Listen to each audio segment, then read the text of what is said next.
Είμαστε στις Άλπεις, στις Ελβετικές και έχει χιόνι, τέλη Σεπτεμβρίου. Τρομερό. Απίστευτη θέα, απίστευτη. Τρομερή θέα. Σήμερα γενικά είναι καθημερινή, δεν έχει πολλές μηχανές, πολλά αμάξια. Είναι Τρίτη σήμερα. Συνήθως στα πάσα που λένε οι Ελβετοί, τα Σαββατοκύριακα έχει πάρα πολλές μηχανές. Απίστευτα πολλές μηχανές για τα δεδομένα της Ελβετίας. Εγώ όταν ήρθα στην Ελβετία, και η φίλη μου η Γελαβίτσα, γεια σου Γελάδα, όταν ήρθα στην Ελβετία πίστευα ότι οι Έλληνες, ξέρεις, είναι με τις μηχανές, όλοι έχουν μηχανές, πολλές μηχανές, αλλά όταν ήρθα στην Ελβετία, δυστυχώς ή ευτυχώς, με διέψευσαν οι Ελβετοί. Μιλάμε το Σαββατοκύριακο γίνεται της τρελής. Ακόμα και σε πόλη να κάτσεις, μπορείς να δεις μέσα σε μία ώρα να περάσουν 150-200 μηχανές από ένα σημείο που θα κάθεσαι να πίνεις τον καφέ σου. Διαφορετικές, μικρές, μεγάλες, περίεργες, δεν μπορείς να φανταστείς, καινούργιες, παλιές.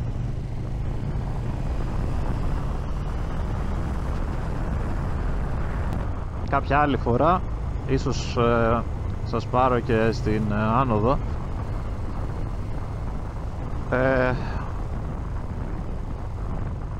Ίσως πάμε και από την άλλη μεριά.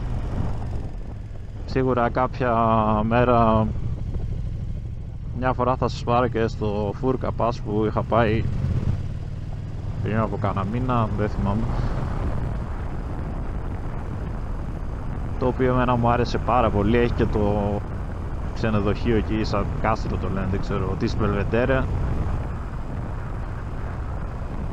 Είναι πολύ χαρακτηριστικό. Σίγουρα έχετε δει φωτογραφίες στο ίντερνετ και σίγουρα του χρόνου, γιατί τώρα εντάξει χειμωνιάζει, θα πάμε και στο Στέλβιο Πας. Και βλέποντας και όλες αυτές τις εξελίξεις που γίνονται και στη Γάζα, εντάξει, γιατί τώρα είναι για τις υποτιτές, τι να κάνουμε. Η Ουκρανία μας πέρασε τώρα, δεν έχει πόλεμο, προφανώς. Μας πέρασε τώρα, ασχολούμαστε με τη Γάζα και τους μουσουλμάνους. Τι να πω, βλέπω διάφορα πράγματα στην Ελλάδα, αλλά όχι μόνο στην Ελλάδα, και σε όλο τον κόσμο που βγαίνουν και φωνάζουν Free Palestine και Free Palestine. Ναι, εγώ συμφωνώ, Free Palestine, από τη Χαμάς εννοείται Free Palestine, γιατί αυτή είναι ο κύριος κακός εκεί πέρα. Να την ελευθερώσουμε από τη Χαμάς που κυβερνάει και την έχει κάνει υποχείριό της.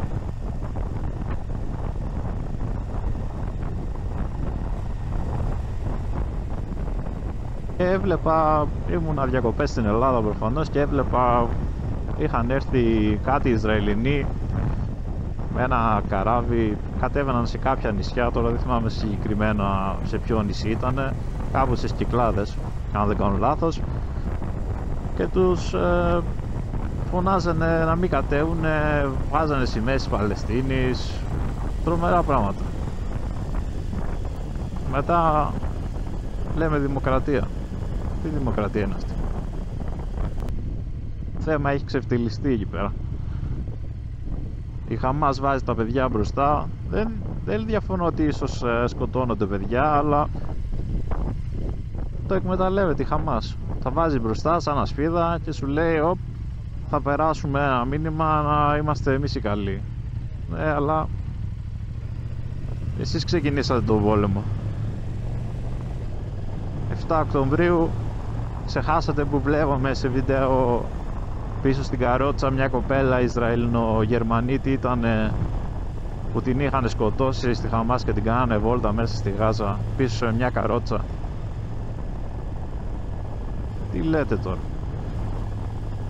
Και ζητάει και τα αρέστα. Πήγε έτσι σε ένα πάρτι εκεί πέρα η Χαμάς και ξεκίνησε να σκοτώνει κόσμο. Έτσι, χωρίς σχέδιο, χωρίς τίποτα.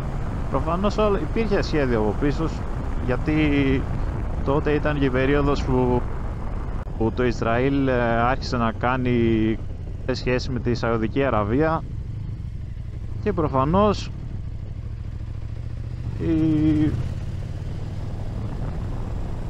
Χαμάς δεν το ήθελε αυτό και ξεκίνησαν να πετσοκόβουν κόσμο εκεί πέρα μέσα. Σε ένα rave party που είχαν κάνει τότε στο Ισραήλ, ξεκίνησαν να πετσοκόβουν κόσμο έτσι, ξαφνικά. Πήραν όμηρους, δεν νομίζω να τους έχουν επιστρέψει κιόλας. Έτσι ξεκίνησε, μην ξεχνάτε. Τώρα θα βγουν κάποιοι και θα πούνε ναι, τόσα χρόνια και τα λοιπά, το Ισραήλ τι κάνει. Το Ισραήλ, παιδιά, καλός ή κακός, δεν ξέρω αν βγαίνουν αυτά στην Ελλάδα, μπορεί να βγαίνουν και να θάβονται. Το Ισραήλ βοηθάει τους Παλαιστίνιους που είναι μες στη Γάζα, τους δίνει τρόφιμα, τους δίνει τέτοια, δεν έχουν πρόβλημα με αυτούς. Με τη Χαμάς έχουν πρόβλημα. Τους βοηθάνε, τους δίνουν τρόφιμα. Αυτοί που τους στέλνουν από τις άλλες χώρες, δεν ξέρω εγώ, Αγγλία και οποιαδήποτε άλλη χώρα που στέλνουν τρόφιμα, ξέρετε τι τα κάνουν? Τα πάνε εκεί πέρα, τα κλέβει η Χαμάς πριν μπουν μες στη Γάζα και μετά ή τα πουλάει ή δεν τους τα δίνει. Υπάρχει ένα βιντεάκι, άμα το ψάξετε, που οι Παλαιστίνοι μπαίνουν μέσα σε κάτι αποθήκες της Χαμάς και βρίσκουν τρόφιμα. Ολόκληρες κούτες από τρόφιμα. Τρομερό. Δεν τα δίνανε στο λαό. Μετά σου λέει το Ισραήλ είναι κακό. Θέλει να εξοντώσει τους Παλαιστίνους. Οι περισσότεροι Παλαιστίνοι που θέλουν να γλιτώσουν και ξέρουν τι κάνουν, πάνε στο Ισραήλ για να ξεφύγουν. Δεν έχω κάτι με τους ανθρώπους. Αλλά είναι μακριά. Είναι μακριά, έτσι το σκεφτόμαστε. Ό,τι μας πασάρουν είναι μακριά, λένε ναι, δεν είναι στην Ελλάδα. Ξεχνάμε βέβαια εμείς στην Κύπρο τι έγινε εκεί πέρα, προφανώς. Τα έχουμε ξεχάσει όλα αυτά. Τα ήμια, τα έχουμε ξεχάσει. Σιγά. Ασχολούμαστε τώρα με τα ήμια για την Κύπρο. Ασχολούμαστε με τους Παλαιστίνους, με τους μουσουλμάνους. Μετά έρχονται στη χώρα μας, λέει πόλεμος. Ποιος πόλεμος? Έρχονται στη χώρα μας, στην Ελλάδα, όχι μόνο στην Ελλάδα, σε όλη την Ευρώπη έρχονται. Και σου λέει πρόσφυγες. Τι πρόσφυγες? Δεν είναι πρόσφυγες. Οι περισσότεροι είναι νέοι. 20 με 30, 20 με 35 εκεί, δεν υπάρχουν γυναικόπαιδα. Οι περισσότεροι που βλέπω εγώ σε βίντεο είναι άντρες ηλικίας που είναι για να πολεμήσουν. Αυτοί δεν είναι πρόσφυγες, αυτοί είναι ρυψάσπιδες. Ρίξαν την ασπίδα και φύγανε. Ρίξαν την ασπίδα και φύγανε. Φύγανε από τη χώρα τους, προσπαθούν να υπερασπιστούν, τώρα πηγαίνουν σε άλλες χώρες και κάνουν διαμαρτυρίες για την Παλαιστίνη. Τρομερό. Σαν να έρθω εγώ τώρα στην Ελβετία ή ξέρω εγώ στην Γερμανία και να κάνω διαδήλωση για την Κύπρο. Δεν ασχοληθεί κανείς. Άμα δεν λύσουν αυτοί μόνοι τους το πρόβλημα, ό,τι και να κάνετε εσείς. Νομίζω το 24 και υπήρχε και ένα θύμα Έλληνας, Έλληνο-Ισραηλίτης, με δύο υπηκότητες, ήταν Έλληνας και Ισραηλίτης. Το όνομά του ήταν Ιωνάς. Μπορείτε να το ψάξετε στο ίντερνετ. Το επίθετο δεν το θυμάμαι, κάτι από Κάπα ξεκινούσε. Ο οποίος σκοτώθηκε σε μια επίθεση που έκανε ένα μέλος της Χαμάς μέσα στο Ισραήλ, στα Ιεροσόλυμα. Έλληνας. Αυτό γιατί δεν το λέτε? Νομίζω δεν το έχει ακούσει ποτέ κανένας. Μπορείτε να το ψάξετε όμως. Υπάρχουν και φωτογραφίες του. Το παιδί νεότατο. Δεν νομίζω να μίλησε και κανένα κανάλι για τον Έλληνα που πέθανε. Τι να πω ρε παιδιά, τι να πω? Δεν ξέρω αν εγώ είμαι σωστός, εσείς είστε σωστοί ή εγώ είμαι λάθος. Δεν με ενδιαφέρει κιόλας να είμαι λάθος. Προφανώς η ανθρώπινη ζωή έχει αξία. Στη χώρα μας σκεφτείτε, έχουν έρθει όλοι ξένοι, δεν ξέρουμε από πού έρχονται, όλοι έχουν κινητά, κανείς δεν έχει ταυτότητα παράδοξε, όλοι έχουν κινητά, iPhone, τελευταίας τεχνολογίας, δεν ξέρω εγώ, Samsung, όλοι κινητά, ακριβά, λεφτά, αλλά ταυτότητα δεν έχει κανείς. Πετάνε, τις πετάνε μέσα στη θάλασσα πριν έρθουν εδώ. Μην γίνει καμιά αναγνώριση, προφανώς. Και μετά έρχονται εδώ και βγάζουν Το έχετε δει σίγουρα, το μπλε διαβατήριο της Ελλάδας που είναι ταξιδιωτικό έγγραφο. Μένα θα έπρεπε έτσι όπως έρχονται, έτσι να τους θέλουμε πίσω. Δύσκολο είναι, τόσα λεφτά πετάνε. Τόσα λεφτά πετάει η κυβέρνηση. Ας νοικιάσει 1-2 αεροπλάνα, δεν ξέρω εγώ, Aegean ή οποιασδήποτε άλλη εταιρεία, τώρα τυχαία ήταν η Aegean. Με το που έρχονται, Αθήνα πίσω. Από που ήρθανε, Τουρκία. Ναι, μην είσαι άκαρδος. Ναι, όχι, δεν είμαι άκαρδος. Δηλαδή, άμα έρθει κάποιος στο σπίτι σας, έτσι με το έτσι θέλω, του ανοίξετε το σπίτι σας, θα πείτε, α, ήρθε ο καημένος.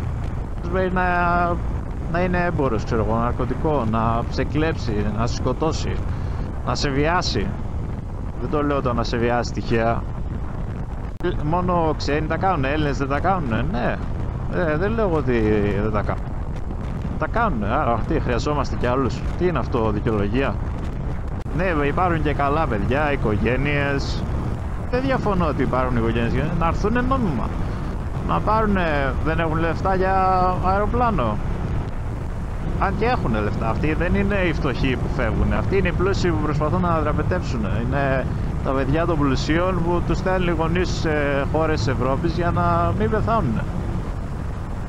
Δεν είναι τα φτωχά τα παιδιά. Τα φτωχά τα παιδιά μένουν εκεί στη Γάζα, εκεί που είναι ο πόλεμος. Δεν μπορούν να φύγουν, δεν έχουν λεφτά. Πώς να φύγουν? Πώς να πληρώσουν το βαρκάρι να τους πάει απέναντι από την Τουρκία στην Ελλάδα? Πώς? Με τι λεφτά? Τζάμπα τους φέρνει για την καλή τους καρδιά? Δεν νομίζω. Λοιπόν, αυτό που θέλω να πω είναι απλά το βαρευτείτε ρε παιδιά. Εντάξει. Δεν γίνεται αυτά τα πράγματα που βλέπω τώρα. Να κατεβαίνουν σημαίες Παλαιστίνης. Στην Ελλάδα θα έπρεπε μόνο μία σημαία να κυματίζει ρε παιδιά. Μόνο μία. Η ελληνική και καμία άλλη. Και μετά κατεβαίνει ο άλλος με τη σημαία την ελληνική και το λένε τίστα. Στην ίδια σου τη χώρα να κατεβαίνει τη σημαία σου, να τη βάζεις στο σπίτι σου. Εγώ είμαι περήφανος που είμαι Έλληνας. Περήφανος για την ιστορία μας. Δεν θα με κάνουν αυτοί να τρέβομαι. Έχουμε τρομερή χώρα, υπέροχη χώρα, πανέμορφη χώρα. Δεν την εκμεταλλευόμαστε, δεν την περιποιούμαστε. Μην αγχώνεστε, θα την περιποιηθούν αυτοί που θα έρθουν. Δεν υπάρχει πρόβλημα. Μια και καλή. Να φέρετε, δεν καταλαβαίνετε. Φέρετε τον εχθρό μέσα στο σπίτι σας, αυτό κάνετε. Τον υπερασπίζετε. Η Γερμανία, οι Έλληνες, όχι εγώ δεν θέλω τους Γερμανούς, εγώ το ένα, εγώ το άλλο. Και η Γερμανία το ίδιο λάθος έκανε. Τους έφερνε όλους, ελάτε εδώ πέρα και τώρα έχουν βγει, βγαίνανε στους δρόμους για κάναν διαμαρτυρίες. Οι ξένοι, δεν ξέρω εγώ τι ήτανε, Σύριοι, Παλαιστίνοι, δεν ξέρω εγώ, μουσουλμάνοι, όλοι αυτοί μέσα. Κάνανε διαμαρτυρίες και τα λοιπά και τώρα θέλουν να τους στείλουν πίσω. Σε λέει μαλακία κάναμε.